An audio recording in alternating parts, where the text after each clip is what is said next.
On de la raconte sur Europe 1. Alors, Benjamin Muller, bonsoir d'abord. Bonsoir Christophe. Qu'avez-vous entendu de beau aujourd'hui? Eh bien écoutez, ça y est. Quoi? Ça y est, on va enfin savoir, Christophe. Ah bon? On va enfin savoir, oui, on va enfin savoir pourquoi Manuel Valls se laisse pousser le bouc. Petit rappel, dimanche, il était chez David Doucan au grand rendez-vous d'Europe 1. David, en fin d'interview, lui a posé la question et malin, Valls a esquivé la réponse. Merci Manuel Valls d'avoir été notre invité ce matin au grand rendez-vous. Juste un tout dernier, mais très brièvement, vous avez changé de look, ça a été observé par tout le monde. Il y a un message particulier, très brièvement. Vous ressemblez. D'accord, me ressemblez. Très bien. Voilà, malin Valls qui refuse de répondre à cette question sensible et s'en sort par une pirouette. Sauf que ce matin, Valls était l'invité d'LCI. La journaliste s'appelle Audrey Crespo-Mara. Ça va donc c'est être plus difficile de lui résister. En tout cas, il peut essayer, mais c'est plus compliqué, effectivement.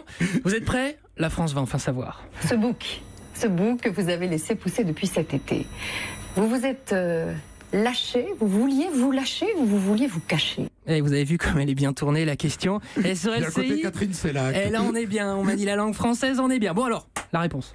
Ce bouc que vous avez laissé pousser depuis cet été, vous vous êtes lâché, vous vouliez vous lâcher ou vous vouliez vous cacher? Et vous savez quoi? Je sens un tel suspense, je vous donne sa réponse, mais en fin de chronique. Comme ça, vous restez tous sous tension, on est bien. À suivre donc.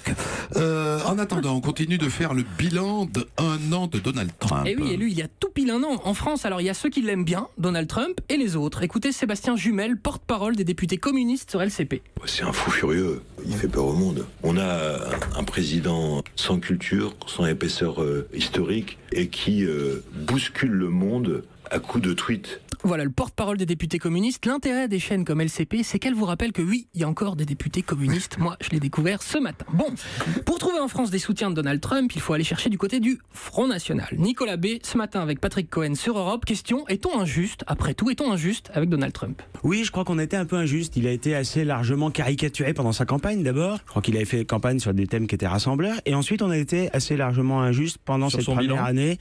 Oui, finalement, on a un président américain qui honore ses engagements de campagne. On peut ne pas être... Oui. Bon, Trump honore ses engagements de campagne, vous sentez? Ça sent le coup de bluff, vous trouvez pas? Ouf, pas de co est là. Un président américain qui honore ses engagements de campagne. On peut ne pas être... Oui, il avait promis un mur avec le Mexique, il voulait interdire les États-Unis aux musulmans, il voulait abolir l'Obamacare, le système de santé installé, il avait bataillé contre la Chine. Bon, j'ai peut-être dit une connerie, ça va, laisse-moi tranquille. Oh. Bon, l'Amérique de Trump, à quoi ressemble-t-elle aujourd'hui? Hier soir, TMC proposait une longue émission animée par Martin Veil qui pendant un an a rencontré toutes sortes d'Américains décomplexés depuis l'élection de Trump, comme ce monsieur charmant qui marche dans la rue avec son petit badge nazi des SS. 6 millions de juifs n'ont pas été tués.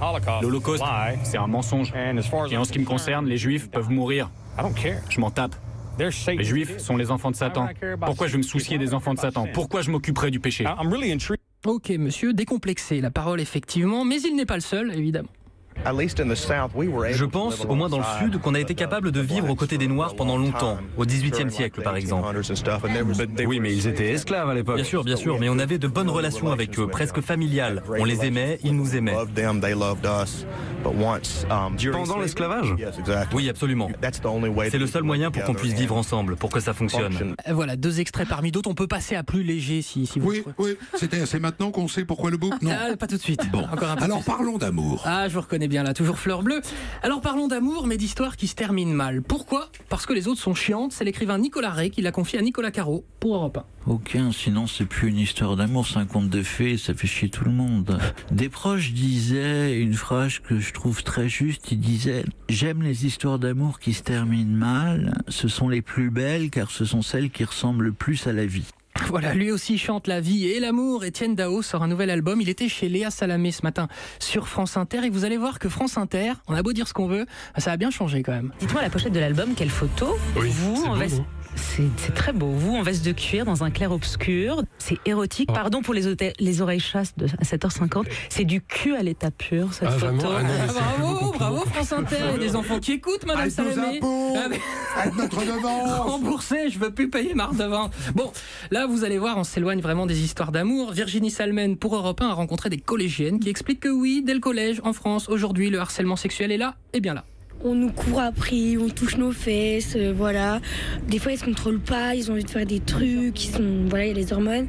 Au début, on pense que c'est un jeu comme les autres ils le font, mais après, on se rend compte que on se sent sale, on se sent humilié. Voilà quelques témoignages qui font froid dans le dos. Bon, c'est maintenant qu'on sait pourquoi le bouc. C'est bon, on a le temps, je regarde, c'est bon. On a encore le temps, donc oui, auditeurs d'Europe 1 privilégiés, vous allez enfin savoir pourquoi Valls se laisse pousser le bouc. Je vois Frédéric Tadei qui piaffe d'impatience à travers la vitre. Fin du suspense, c'est parti, il était donc sur LCI ce matin. Ce bouc que vous avez laissé pousser depuis cet été, vous vous êtes lâché, vous vouliez vous lâcher ou vous vouliez vous cacher? Non, ni l'un ni l'autre. Non, tout simplement, voilà. Souvent, l'été, on laisse pousser la barbe, et puis cette fois-ci, avec moins d'obligations, on se dit, voilà, on va faire une petite fantaisie, une originalité. Et voilà, Manuel Valls, on a la réponse. C'était donc par fantaisie. Et voilà. Et oui, on s'est se marrer chez Manuel Valls. Ah, ben on en a pendant 3 ans, on a bien rigolé quand même. On est nostalgique de cette époque, on riait bien du temps de Manuel Valls. Merci à vous. Dans un instant.